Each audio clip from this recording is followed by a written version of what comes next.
Star Trek Enterprise Season 5 would have fixed one problem with Captain Archer's crew. When Star Trek Enterprise first premiered in 2001, it promised to boldly take fans where no Trek series had gone before, backward in time to the early days of humanity's first steps into deep space exploration. With Scott Bakula as Captain Jonathan Archer at the helm of the NX-01 Enterprise, the show had a unique opportunity. It could bridge the gap between humanity's first Warp-5 ship and the founding of the United Federation of Planets. Yet, despite its ambitious premise and flashes of brilliance, the series ended prematurely in 2005 after just 4 seasons. Many fans believe that if Enterprise had received a 5th season, it would have fixed one of the most persistent criticisms leveled against Archer's crew, the lack of deep character development across the entire ensemble. While Enterprise had strong central figures in Archer, Topol, and Trip Tucker, much of the rest of the bridge crew too often faded into the background. Season 5 had the potential to finally correct this imbalance, giving overlooked characters their own compelling arcs, stories, and stakes in the grand narrative of Star Trek history. Let's explore how the lost season could have reshaped Enterprise and redeemed its crew. The uneven spotlight problem. In the grand tradition of Star Trek ensembles, Enterprise introduced a diverse lineup. Captain Archer, Vulcan Science Officer Topol, Chief Engineer Charles Trip Tucker, Tactical Officer Malcolm Reed, Communications Officer Hoshi Sato, Helmsman Travis Mayweather, and Denobulan Dr. Phlox. The problem?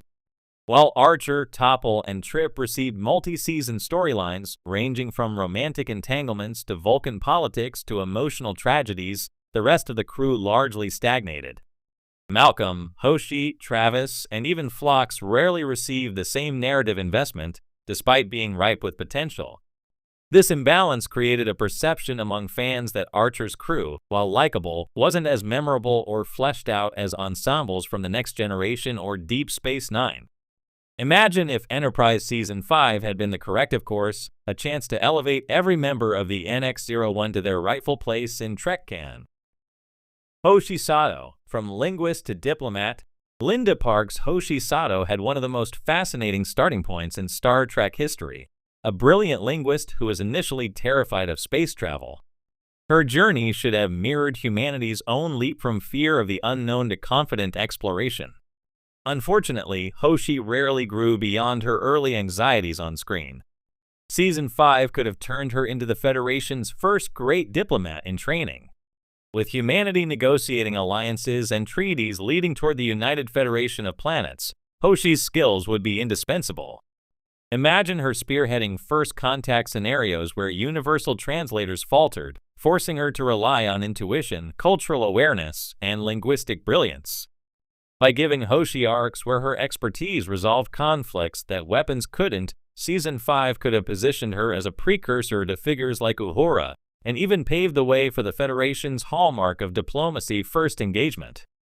Malcolm Reed, Loyalty versus Federation Ideals. Dominic Keating's Malcolm Reed was defined by his tactical discipline, British formality, and loyalty to duty. Yet beneath that stiff upper lip exterior lay fascinating contradictions. He secretly worked with Section 31 in Season 4, a storyline that was never fully explored.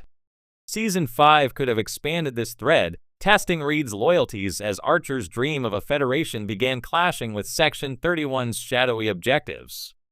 Reed's arc could have mirrored humanity's struggle between its militaristic instincts and the idealistic vision of Starfleet.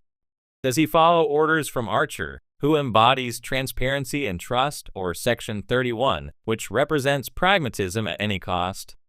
Such a storyline wouldn't just deepen Reed's character, it would thematically enrich Enterprise by showing that the birth of Starfleet wasn't free of moral compromises. Reed could have become one of the franchise's most complex security officers, standing alongside Odo and Worf in terms of layered storytelling.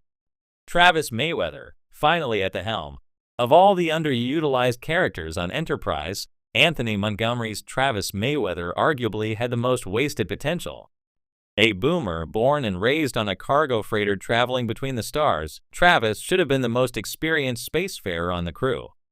Instead, he was too often relegated to background duty at the helm. Season 5 could have given Travis the spotlight he deserved by diving deeper into his heritage.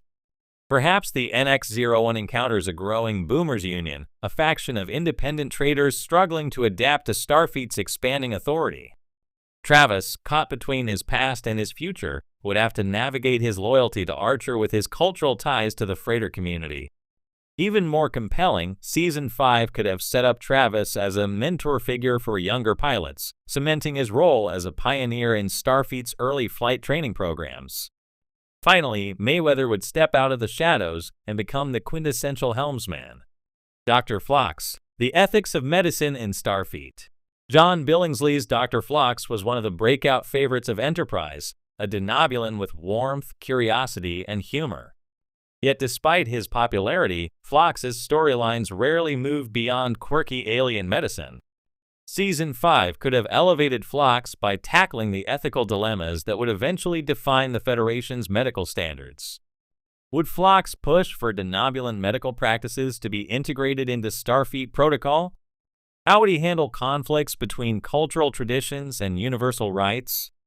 A standout arc could have placed Phlox at the center of a medical crisis where the Prime Directive still in its infancy clashed with his Hippocratic Oath. By wrestling with these issues, Phlox could have foreshadowed the Federation's later struggles with medical ethics, connecting him to the legacies of Dr. McCoy, Dr. Crusher, and Dr. Bashir. Topple and Trip, the heart of the crew. Though not underdeveloped, Topple and Trip's relationship remained unresolved by the end of Season 4. Season 5 could have continued their storyline in a way that paralleled Vulcan's shifting relationship with humanity. Topple, torn between her Vulcan heritage and her growing emotional ties to Trip, would symbolize Vulcan's gradual acceptance of human impulsiveness. Meanwhile, Trip's grief over the death of his sister in the Xindi conflict still haunted him. Season 5 could have shown him healing, not through erasure of pain, but by channeling it into building the Federation. Trip might have become an advocate for exploration and cooperation, his personal loss inspiring him to prevent further tragedies. Captain Archer, from explorer to founder. Of course, the centerpiece of Season 5 would still have been Jonathan Archer himself. The first 4 seasons charted his growth from a somewhat naive explorer into a battle-tested leader during the Xindi and Romulan conflicts. Season 5 could have completed this arc by turning him into the statesman who would lay the groundwork for the Federation. Archer's challenge would no longer be survival, but legacy. How do you take disparate worlds, Vulcan and Doria, Teller, Earth, and convince them to trust one another enough to form something greater? The story of Archer evolving from captain of a single ship to one of the Federation's founding fathers would have been the natural, satisfying culmination of his journey. Thematic payoff: a crew that represents the Federation by giving each underused character a clear, purposeful stew